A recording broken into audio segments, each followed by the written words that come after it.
lanjutkan ayat selanjutnya di ayat 65. A'udzubillahi minasyaitonirrajim. Walaqad 'alimtumul ladzina tadaw minkum fis sabti faqulna lahum kunu qiradatan khasi'in. Ini sebagai pembuka ayat ya, ayat 65 ini sampai ayat 74 bercerita tentang Bani Israil. Di sini malam ini saya tidak akan mengambil ayat per ayat karena isinya cerita. Di sini langsung kita mengambil poinnya saja. Bapak Ibu yang dirahmati Allah,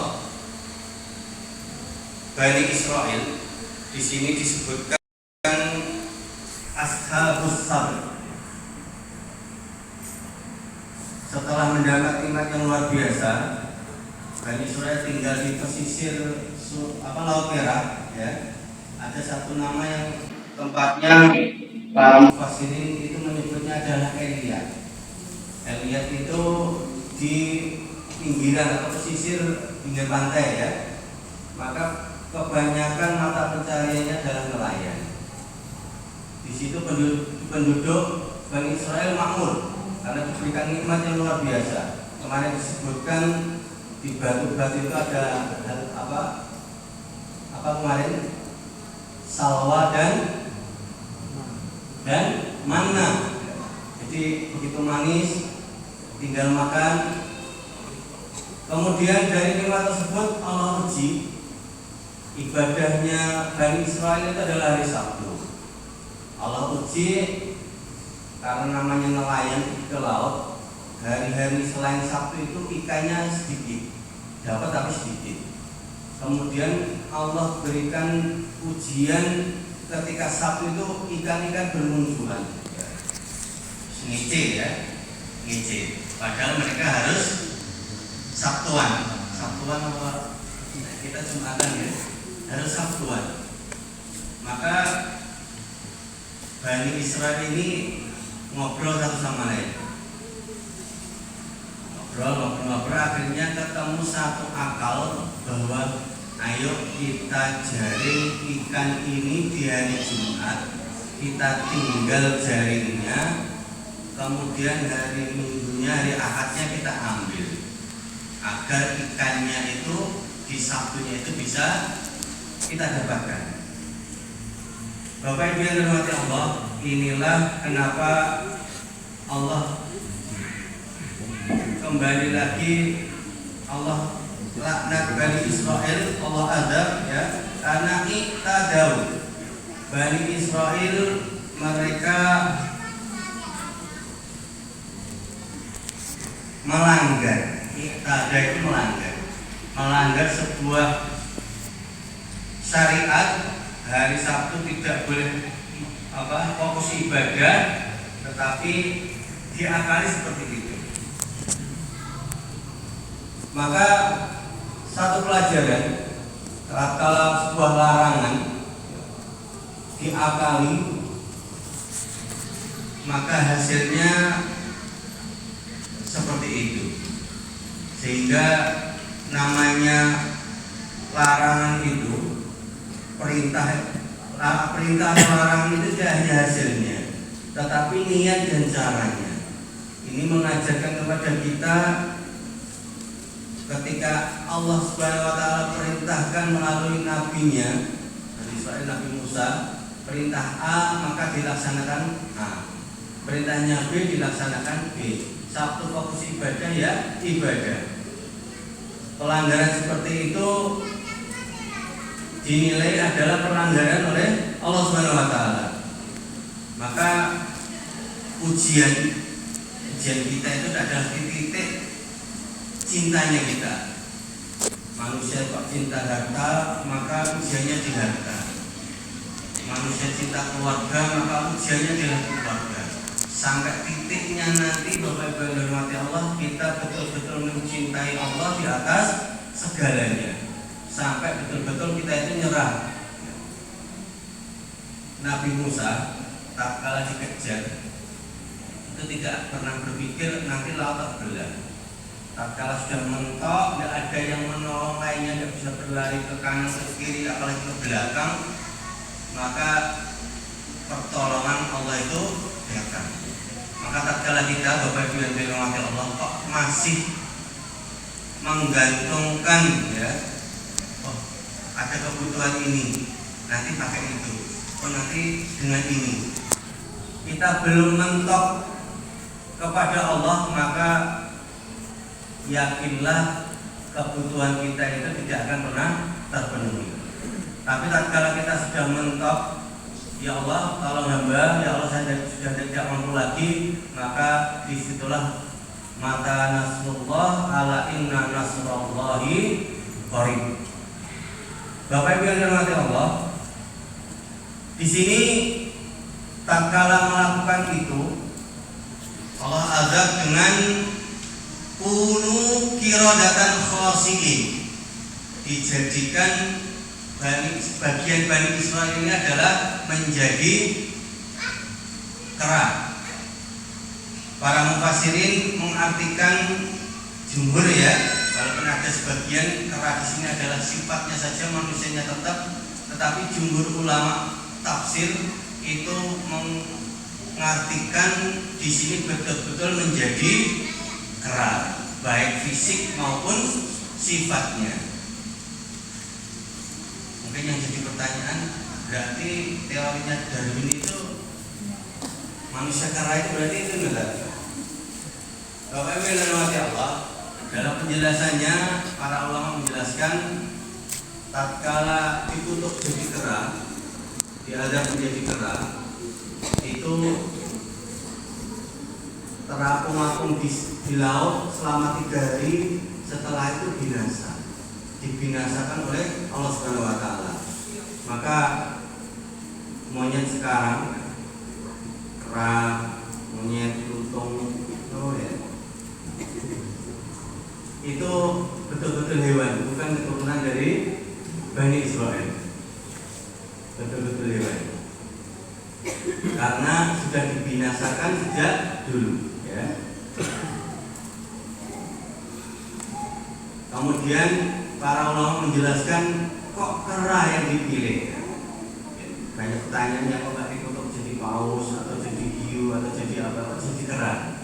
Para ulama menjelaskan karena sifatnya kera itu adalah, kera itu termasuk hewan yang cerdas, tetapi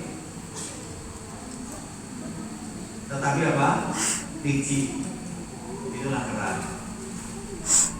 Ini yang mengkhawatirkan itu Indonesia literasi, semangat membacanya, IQ-nya anak-anak Indonesia itu sekarang menurun hingga 70%. Padahal kemampuan otak manusia yang terbodoh dengan kera yang paling pintar itu 62%.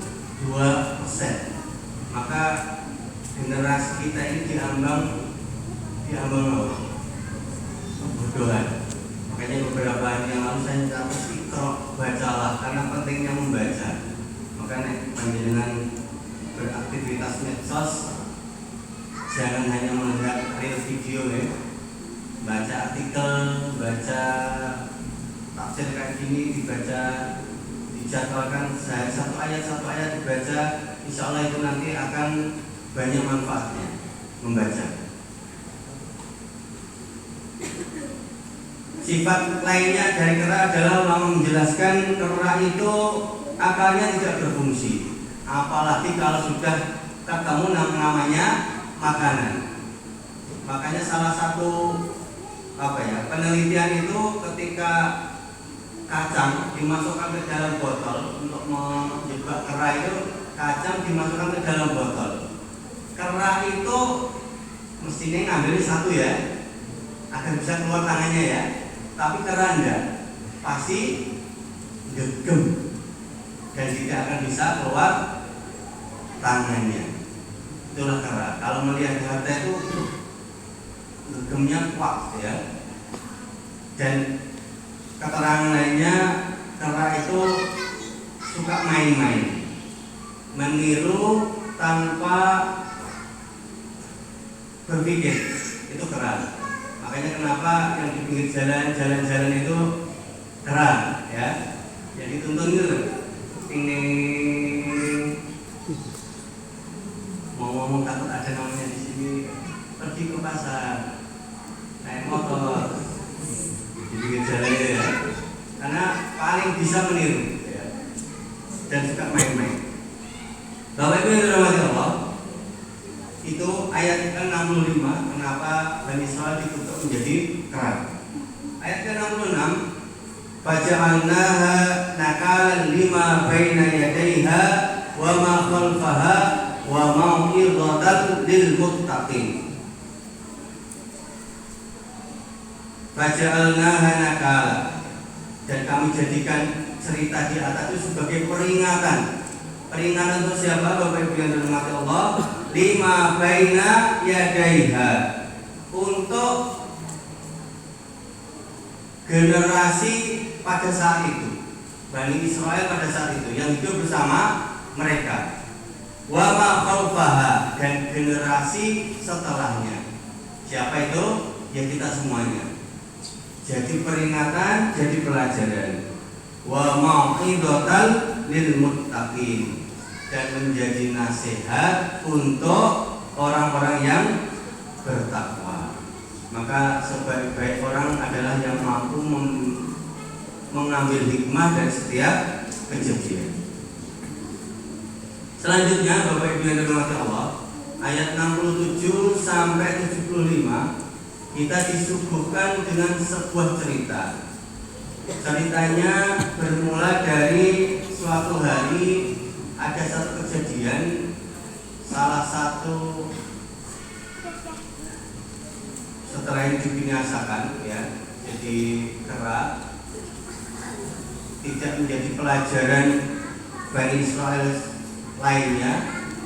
Maka kisahnya setelah yang dibinasakan, kisahnya adalah ada satu orang Bani Israil meninggal. Meninggalnya itu karena pembunuhan. Kemudian menghadaplah kepada Nabi Musa untuk menyelesaikan masalah ini. Kemudian Nabi Musa di ayat ke-67, wa qala Musa liqaumihi innallaha ya'murukum an tadbahu baqarah. Tatkala menghadap Nabi Musa mengatakan, nek masalah seperti itu, solusinya dari Allah Subhanahu wa taala, belelo sapi. Sapinya sapi apa? Sapi betina. Sapi betina apa sapi perempuan? Betina. Ampun itu nggih. Kalau kambing jantan apa laki-laki? Jantan. Nanti Mas mau korban sapi, kita nyari sapi laki-laki.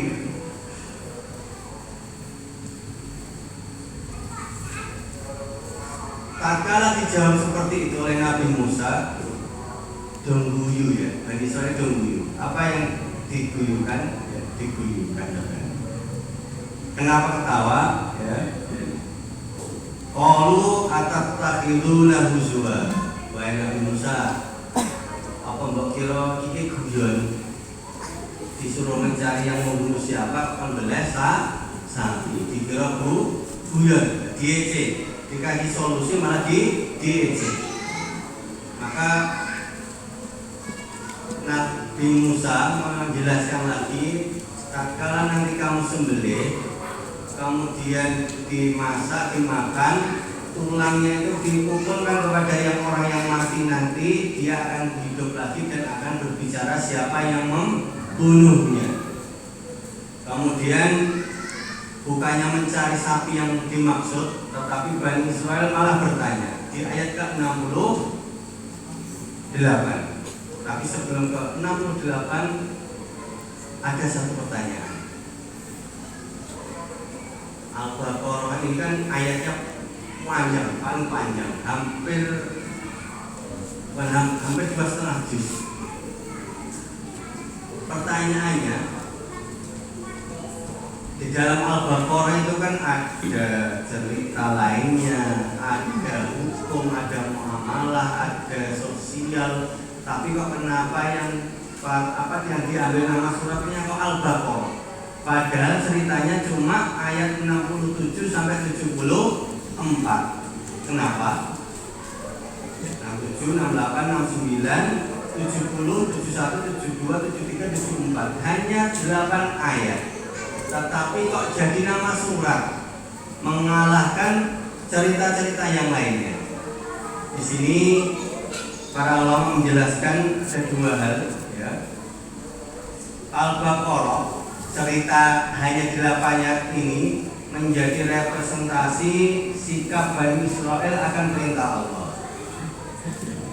menggambarkan Bani Israel itu seperti itu.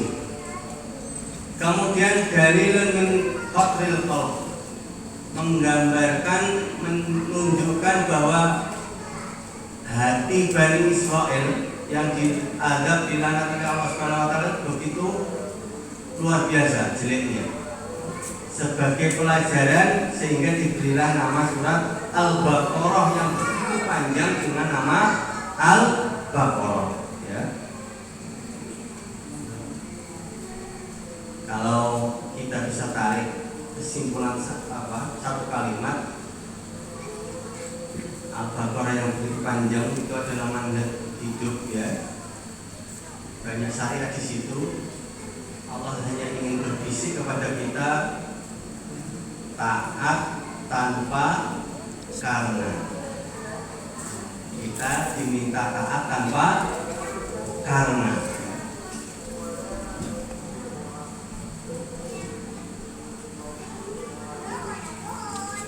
Ayat 67. Sapinya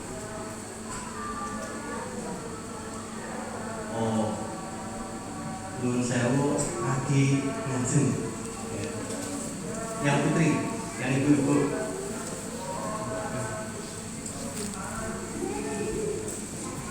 Yang ibu-ibu, enggak.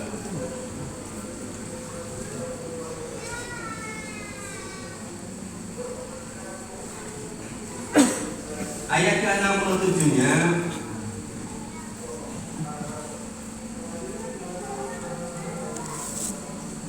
tanya, ya, tanya.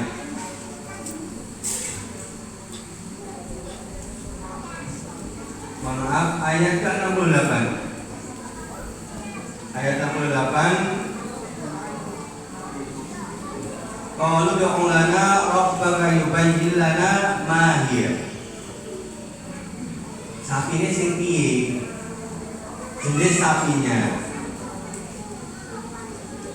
Kemudian Nabi Musa menjawab, innaha baqaratun faridun wala bikun awalum baina dzalik.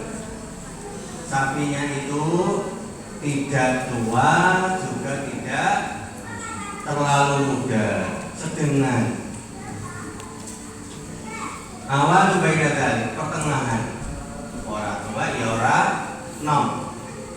Vokal itu nih bagi, bukan vokal, ya. Itu jawabannya. Bukannya nyari, ya. Beberapa waktu kemudian balik lagi tanya di ayat ke-69-nya. Ganti yang ditanyakan. Apa yang ditanyakan? Warna sapinya. Yang dicari warna sapinya. Apa jawab Nabi Musa? Innaha baqaratun safra'un faqi'un launuha tasurrun nadirin. Warnanya kuning, ya, bagus warnanya, ya, seger dilihat. Ini. Kemudian balik lagi, pikirannya nih. Kemudian beberapa waktu kemudian Nabi Musa lagi. Di ayat ke-70 mereka masih bertanya, rupanya kuning, ora tuwek, ora enom, terus piye meneh? Masih tanya lagi. Enggak langsung ketemu di blender, tapi langsung masih bertanya lagi. Di ayat ke-70 apa pertanyaannya?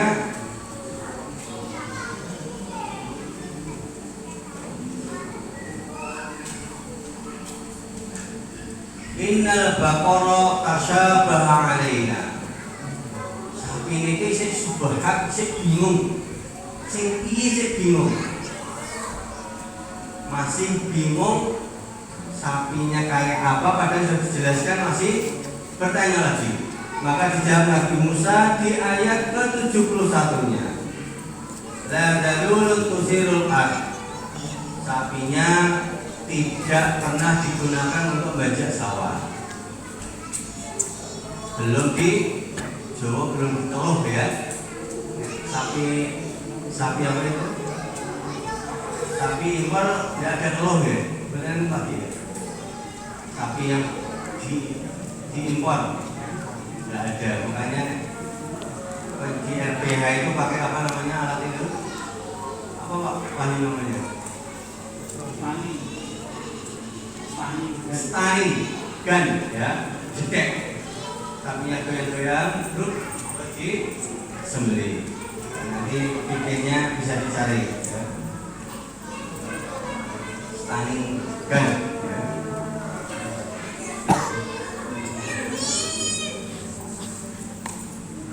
Tas bilhars ya, tidak digunakan untuk mengairi sawah.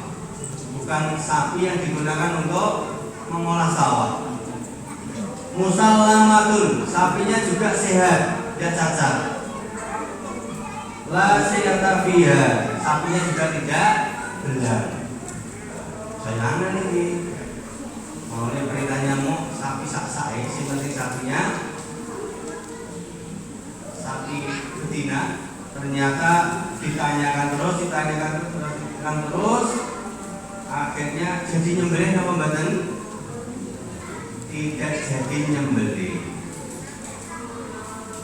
Di sini Bapak Ibu yang dirahmati Allah, pertanyaan-pertanyaan Bani Israil ini sebenarnya mau ngindo agar tidak melaksanakan. Dalam hati mereka berkata, wong karek nyubui bae udah ada pembelih sapi, ditutune lah dan rampung to ya. Kok dadak bulet men. Ternyata yang bulet itu adalah mereka sendiri. Bapak Ibu yang dirahmati Allah, ayat selanjutnya di sini dengan pembuletannya tetap sapi itu dicari dan disembelih. Ya. Tapi yang nyembelih adalah bukan jadi yang bertanya banyak, dikit akhirnya yang tetap disembelih. Singkat cerita, Bapak Ibu yang dirahmati Allah, di ayat ke-72 setelah disembelih kemudian dimasak dulu ya. Setelah itu dimakan, tulangnya dipukulkan kepada orang tersebut. Akhirnya berkata yang membunuh ini. Siapa yang membunuh? Ulama mufassirin ya.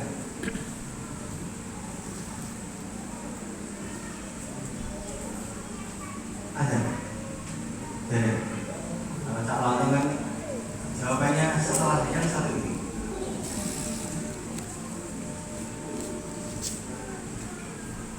Di sini Bapak Ibu yang dirahmati Allah, setelah disembelih dan ketemu tadi, para ulama tidak pernah menyebut nama orangnya siapa, ketemu yang membunuh siapa, itu tidak pernah menyebut namanya. Ini sebagai ibrah untuk kita semuanya. Dan Nabi pun tidak menjelaskan namanya siapa. Mau fulan dibunuh oleh fulan. Di sini yang membunuh adalah saudaranya, masih keluarganya, bukan saudara, masih keluarganya.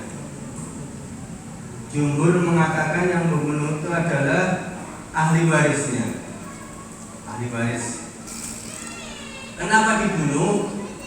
Agar cepat mati, cepat dibagi warisannya. Intinya harta. Apa yang bisa kita ambil pelajaran di ayat 72 sampai 74 ini, Bapak Ibu yang dirahmati Allah? Bani Israel tadi setelah diazab dan karena pelanggaran ibadah ya, hari ibadah malah kerja, kemudian dibinasakan, yang selamat ini masih ya melakukan hal-hal yang Masya Allah ya, banyak bertanya tetapi tidak dilaksanakan karena terpaksa ya, bulat. Maka ada satu pelajaran selain itu adalah bahaya cinta dunia. Monggo ada dulu.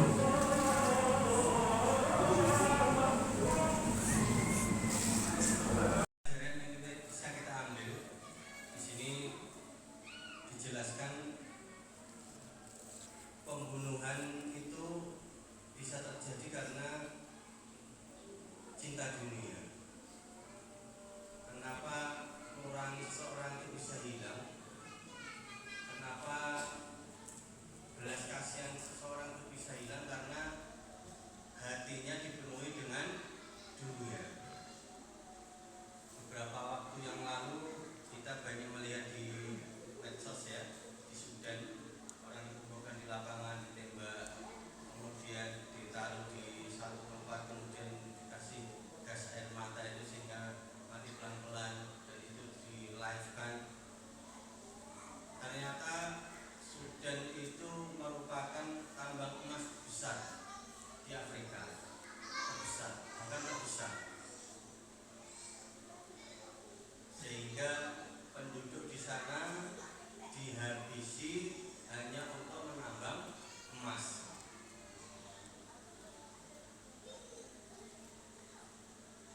Itu bahayanya dunia. Dan dari cerita itu, teman-teman yang dirahmati Allah, Bapak Ibu yang dirahmati Allah, sunatullah, maksiat itu pasti akan ditutupi dengan sebuah dusta.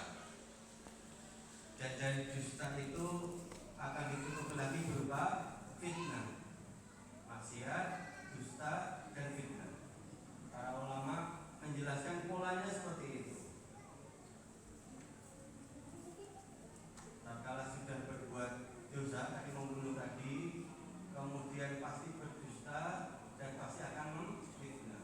Di situ ceritanya, cerita lengkapnya itu sampai geger ya, yang mati satu sama-sama saling menuduh ya, bunuh kamu, dibunuh ini, dibunuh itu, dibunuh ini, dibunuh ini, dan yang pertama kali mengeluarkannya adalah pembunuhnya, sehingga rame disampaikan kepada Nabi Musa seperti itu. Dan yang diyakini, pelajaran yang kita perlu yakini adalah keadilan Allah itu pasti terungkap. Sepandai-pandainya seseorang berbuat jahat pasti akan terungkap, dan sebaik-baik pengungkap, pengadil adalah Allah Subhanahu wa Ta'ala. Maka tatkala kita di dunia kok belum memperoleh keadilan, yakinlah di akhirat nanti pasti Allah akan membalas semua yang kita rasakan ya. Dan Allah akan memberikan keputusan yang seadil-adilnya. Bapak Ibu yang dirahmati Allah, ini pelajaran yang bisa kita ambil dari kisah Nabi Bani Israel di ayat 65 sampai 74. Kalau beberapa waktu yang lalu ayatnya keluar sampai ayat 75, ternyata di ayat 75 itu sudah ganti tema. Temanya sudah ganti. Maka kita selesaikan sampai ayat 74 ini saja. Dari cerita tadi Bani Israel,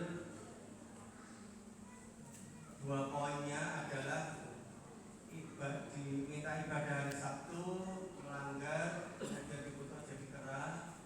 Kemudian yang tersisa banyak berbuat kerusakan, minta solusi, diberi solusi masih eyal-eyalan, akhirnya terungkap. Ujung-ujungnya adalah UUD, ujung-ujungnya duit ya, UUD. Bapak Ibu yang dirahmati Allah, sebagai penutup, cepat bentar. Sebagai penutup,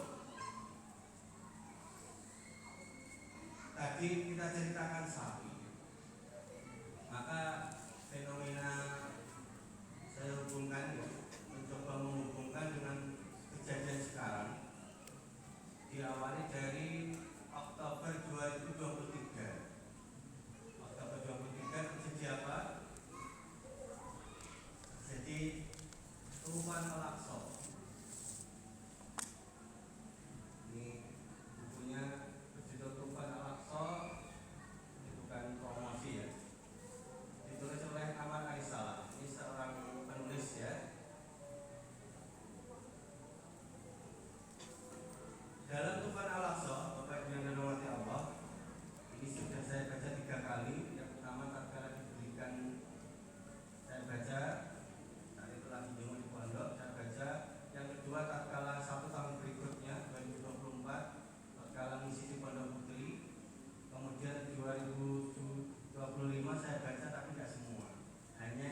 dua desa, satu kecamatan, satu kabupaten, dua kabupaten, sampai yang tersisa sekarang hanya Gaza.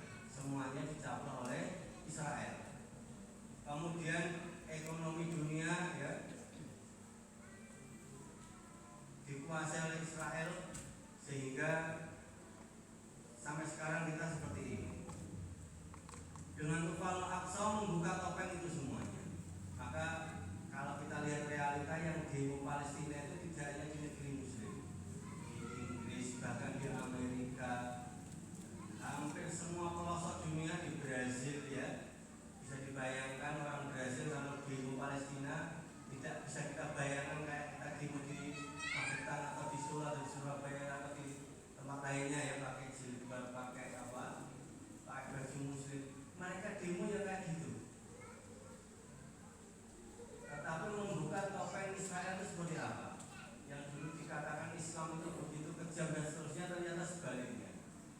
Kemudian di akhir 2025 terkumpullah satu file yang namanya Epstein File. Ini membuka kedok para elit-elit politik dunia. Tokoh-tokoh Indonesia juga tersebut di situ, tapi tidak saya sebutkan, dijelaskan di sini. Elit-elit politik dunia, mereka punya sebuah peribadahan menyembah Baal. Baal itu adalah patung kambing bermanusia berkepala kambing, punya apa? Bersungguhnya apa? Bertanduk ya. Di tengah hutan, di suatu tempat ya, pemujaan dan rutin.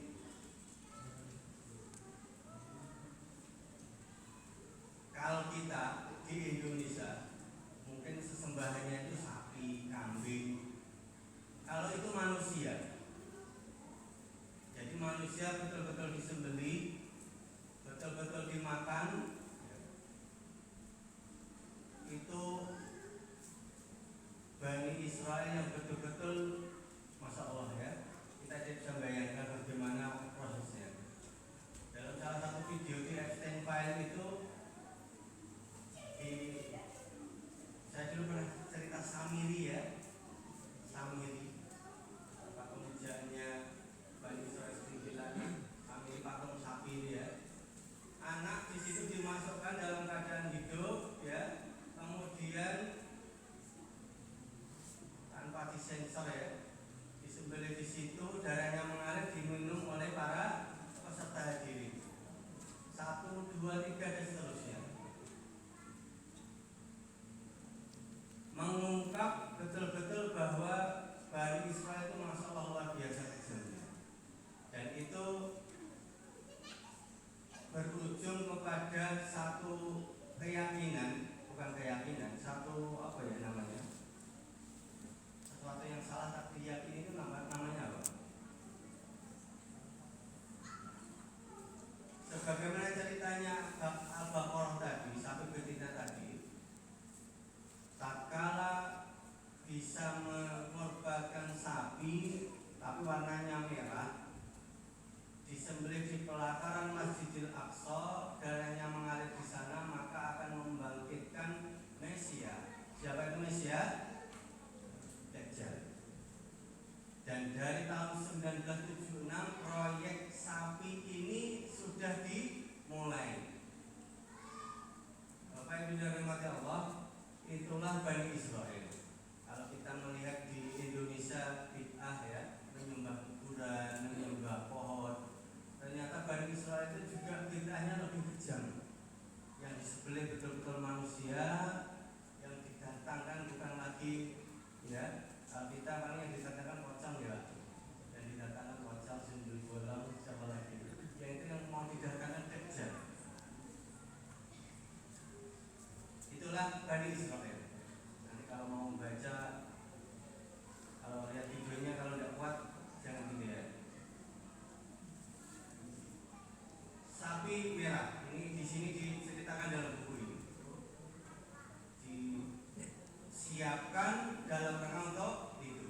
kita bisa mempersiapkan untuk masa depan kita yang sesungguhnya di akhirat. Maka Bapak Ibu yang dirahmati Allah, semoga kita bisa bijak mengambil banyak berita, kita bisa bijak tatkala kita menetapkan visi hidup kita. Maka untuk menjaga visi hidup kita agar tetap ke akhirat, kita istiqomah ngaji, kita istiqomah ibadah, kita bekali anak didik kita, anak putra putri kita dengan agama. Karena kekhawatiran yang paling terbesar itu bukan datangnya perang, bukan datangnya lainnya, tetapi kekhawatiran yang banyak adalah apakah kita tatkala menghadap Allah istiqomah tidak di dalam Islam. Mungkin itu ada 5